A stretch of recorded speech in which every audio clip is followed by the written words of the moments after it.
Bonjour à tous, c'est Gilles Mansillon. Je voulais venir à vous aujourd'hui pour parler un petit peu d'astrologie. On arrive dans cette pleine lune en Gémeaux qui va être extrêmement transformative. Personnellement, je vois beaucoup de gros changements dans ma vie, de restructurer plein de choses au niveau créatif, au niveau communication. Et ça, je pense que ça va être relatif au 21 décembre. Il y a Saturne qui passe en Capricorne, donc il y a vraiment énormément de transformations.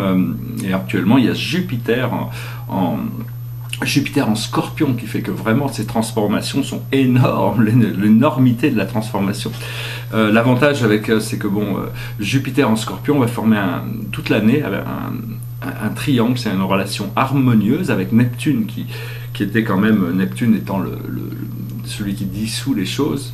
Et donc, puis on va sortir de cette relation carrée entre Saturne et Neptune, justement, qui sont nos responsabilités karmiques, qui vont être beaucoup plus fluides et alignées. Donc tout ça, c'est des choses qui sont en train de partir. Il y a beaucoup de choses qui sont en train de partir et de disparaître. Le 12 janvier, j'avais noté qu'il va y avoir une troisième, parce que Mercure se prépare à rétrograder, il va pouvoir repasser direct devant Saturne en Capricorne, donc ça c'est assez important. Ce qui est important de savoir, c'est qu'il faut se libérer de tous ces karmas, ces attachements karmiques. Donc c'est pas facile, c'est une sorte de danse qu'il faut faire, c'est quelque chose. Faut pas essayer d'éviter les émotions, éviter les choses. Il faut faire face à la musique le plus possible et le plus gracieusement possible. C'est très important. Parce que voilà, il y a toujours ce désir d'expansion qui est complètement là, qui est vraiment là, et donc pour arriver à l'expansion, il faut faire un peu du ménage, il faut faire du vide, il faut savoir que la vie a besoin, nous remplit de choses, et puis après elle doit nous vider complètement pour pouvoir en recevoir plus. Donc il faut vraiment avoir la confiance de lâcher prise sur toutes les choses. Je voulais aussi parler du fait que c'est important de faire de la méditation tous les jours, mais faire au moins 15 minutes. Hein. C'est pour vraiment les débutants, on dit 5 minutes le matin, 5 minutes le soir. Tout ça, c'est très bien, mais c'est aux 15-20 minutes, une demi-heure minimum. Normalement, c'est 2 heures de méditation. Il y a les 15 premières minutes, 20 minutes, une demi-heure qui sont là pour calmer l'esprit, et puis après les choses commencent à s'activer. Et tout ça, c'est des choix qui sont très personnels, parce que là-haut, les esprits, tout le monde est soumis à la guidance, à servir la volonté divine. Les animaux suivent leur instinct, mais nous, en tant qu'hommes, on a besoin de faire des choix clairs sur les choses que l'on désire, et donc par nos actions, par nos intentions, on arrive à déterminer, et donc on informe l'univers des choses qui sont importantes pour nous. On redéfinit la question de tout ce qui est la vie, l'univers pour nous. À chaque moment, à chaque pensée, tout peut changer.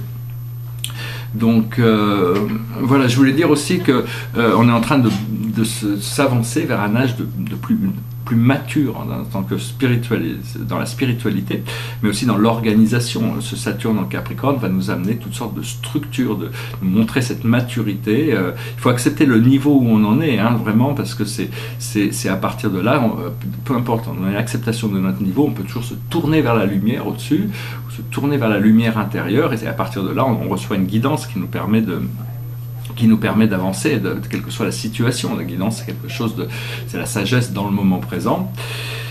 Donc voilà, aussi par rapport à l'astrologie, il y a toutes ces configurations qui guident l'énergie collective, c'est dans l'hyperespace de la 4e dimension. Mais on peut appeler les planètes pour créer toutes sortes on peut utiliser les planètes nous appellent d'ailleurs, généralement c'est plutôt elles qui nous appellent quand le moment vient, pour créer des conversations spéciales avec nous et nous rendre nos pouvoirs de créateurs. Parce qu'en réalité, il n'y a pas le haut, le bas, le paradis, l'enfer, tout ça c'est des choses, comme John Lennon le disait dans Imagine, c'est des illusions, tout est là maintenant. C'est nous qui définissons nos croyances, et le monde vibrationnel s'harmonise avec nos croyances, parce que toutes les actions, c'est l'homme qui agit et Dieu qui réagit, ou l'univers qui réagit. Il y a constamment un équilibre qui se crée, donc voilà. C'est aussi important d'arriver à pouvoir reconnecter avec cette nature grâce au monde naturel. Dans les arbres sont des êtres supérieurs, d'une intelligence supérieure, qui sont connectés à leur nature universelle, et à l'intérieur de la nature, des plantes, des minéraux. Il y a toutes sortes de découvertes que l'on doit faire pour avoir cette reconnexion au monde élémental. Il faut savoir aussi que le silence est le plus grand, c'est pour ça que la méditation est importante, le silence c'est le plus grand des prophètes, le plus grand des enseignants, c'est dans le silence que l'on peut découvrir ces choses extraordinaires. Sur la nature de l'âme et sur la nature de l'esprit. Et donc Dieu, c'est une voix qui murmure dans le silence, c'est pas une voix qui... Mais bon, il faut arriver à comprendre que c'est la voix qu'on a besoin d'apprendre à écouter et suivre le plus possible, tout en sachant que Dieu, en tant que principe créateur, source, peu importe comment on l'imagine, transcende tous les logos, tous les symboles, tout ça sont juste des moyens d'accès à une vérité, et puis après ça, il y a une vérité supérieure qui n'est jamais descriptible, on ne peut jamais en parler, aucune équation, aucune formule mathématique, aucune art, aucune science ne pourra pleinement exprimer le verbe divin, parce que bon, même dans l'univers cosmique, qu'est-ce qui se passera après le développement de l'univers maître? Il y a toutes sortes de mystères que les philosophes transcendantaux du paradis doivent arriver à essayer de mettre en perspective, parce que Dieu se révèle progressivement. Donc voilà, il faut savoir que tout est déjà à l'intérieur de nous. Les portes du paradis sont ouvertes, les portes de l'ascension, tout est là. Mais bon, toutes ces choses intérieures, à un moment donné, il y a une sorte de réactivation au niveau planétaire. Je pensais que c'était peut-être intéressant pour moi de me lancer dans des projets archéologiques. Alors bon, j'avais reçu l'information, déjà il y a plein de choses archéologiquement, j'aimerais bien retrouver les 3 livres que Pythagore a écrits, on les a perdus, les anciens philosophes grecs les ont lus, discutés, livres sur l'éducation, sur la politique et sur la nature. Je pense que ce serait une énorme découverte archéologique. Une autre découverte qui pourrait être intéressante à faire, c'est au château de Chambord, il y avait le comte de Saint-Germain qui a fait toutes sortes de tableaux et d'inventions, mais rien, à mon avis il a tout caché quelque part, donc il y a des découvertes à faire. Bien sûr, en Égypte, les halls de la Menti commencent à s'ouvrir, cette dimension de la 4e dimension, on pourra transmuter ces énergies pour se libérer. Et donc, tout ça, c'est des choses en Égypte, il va y avoir beaucoup de choses à faire, mais enfin bon, je suis pas sûr que les gens là-bas soient complètement prêts, on verra quand le moment viendra. Dans l'île de Bimini Island aussi, il y a la chambre des maîtres d'Atlantis, il y a toutes sortes de découvertes à faire par rapport aux cristaux qui sont encore sous l'eau dans les Bahamas et qui sont des cristaux sacrés d'Atlantis, donc il y a toutes sortes de découvertes. Il y a aussi à Machu Picchu, au Pérou, il y a des technologies qui permettent d'ascensionner vers d'autres dimensions, c'est ce que les Mayas ont utilisé. Il y a toutes sortes de découvertes à faire. La terre intérieure aussi, toutes ces choses vont se révéler, hein. Il y a toutes sortes de découvertes qui vont s'organiser, ça dépend de la volonté divine, comment ces choses vont se révéler.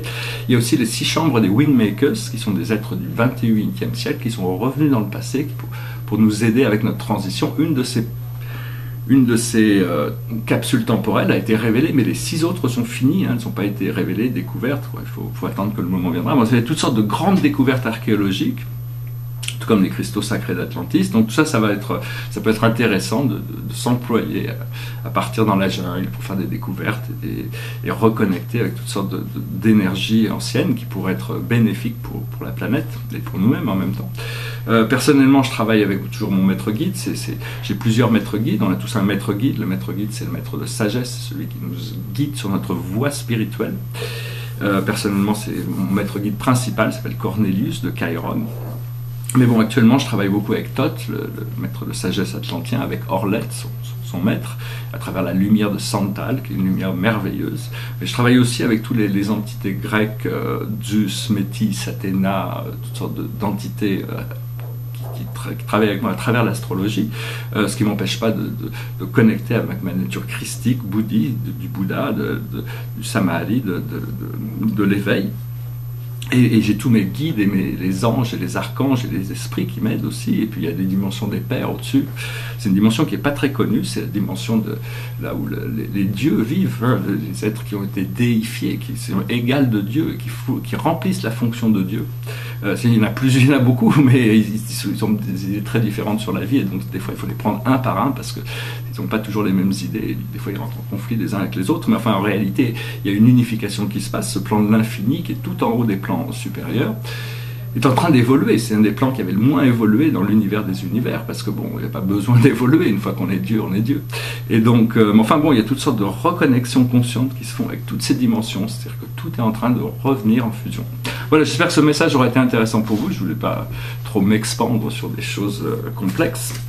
Mais enfin bon, il y a des choses importantes à comprendre.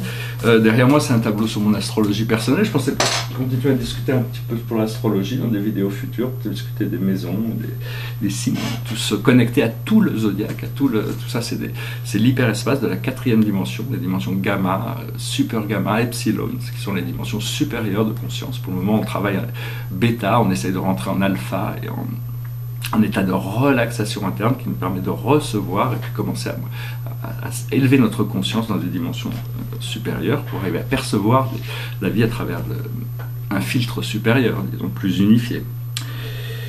Donc voilà, la plus haute sagesse pour nous aujourd'hui, c'est le healer, le guérisseur. C'est comprendre que tout va bien, tout est guéri, il faut arriver à accepter la transition, savoir que bon, avec le solstice, toutes les choses, le solstice d'hiver est comme une lune, une nouvelle lune extraordinaire. C'est là où on change tout, c'est le retour de la lumière après ça. Et donc on va pouvoir profiter de ce mois de décembre pour continuer à guérir ces choses, à accepter l'intégration, accepter la guérison, accepter le nouveau, le facile, le joyeux, l'heureux, l'habilité de concentrer son énergie sur ce bonheur, sur cette joie, sur cet état d'être. Ce que l'on doit comprendre, c'est les limitations. Les limitations sont toutes ces choses qui sont présentes dans notre vie, qu'on a créées inconsciemment, qui sont des freins et des blocages. Il faut arriver à comprendre tous ces freins et ces blocages pour arriver justement à les transmuter, à les laisser tomber dans la poubelle de l'histoire, quoi. Toutes ces choses, le futur a beaucoup plus à nous offrir que le passé. Ce que l'on doit arriver aujourd'hui à faire, c'est l'achievement. On doit arriver à atteindre notre but. C'est l'idée d'atteindre un but, l'achievement. Et le message général pour nous, c'est le higher self, c'est-à-dire c'est le moi supérieur, c'est devenir notre âme, connecté avec notre monade, notre famille spirituelle, être connecté avec nos guides, être connecté avec les anges, être connecté avec notre moi divin. Tout ça, c'est une intégration et arrêter de lutter contre le flot de notre propre création, plutôt essayer de comprendre les plans de notre âme et s'harmoniser avec pour lâcher prise sur toutes ces autres choses. Voilà, j'espère que ce message aura été intéressant pour vous. Je vous souhaite une excellente pleine lune. Et je vous remercie pour vos commentaires, vos partages, vos souscriptions, vos likes. Ça me fait toujours très plaisir de voir que bon, ces messages sont compris et sont appréciés, quoi. Il y a des raisons pour lesquelles cette lumière doit s'étendre. On doit maintenant commencer à devenir de plus en plus actif sur le plan terrestre et Saturne va vraiment, en arrivant à Capricorne, va pouvoir ancrer toutes ces énergies et on va passer à un nouveau niveau de communication, d'expression, de quelque chose de nouvelle vie, quoi. C'est comme disait Dante, la nouvelle vie, c'est quelque chose de nouveau qui arrive. Donc voilà, j'espère que vous en profiterez au maximum de ces jours de transition et je vous dis à très bientôt. Namasté.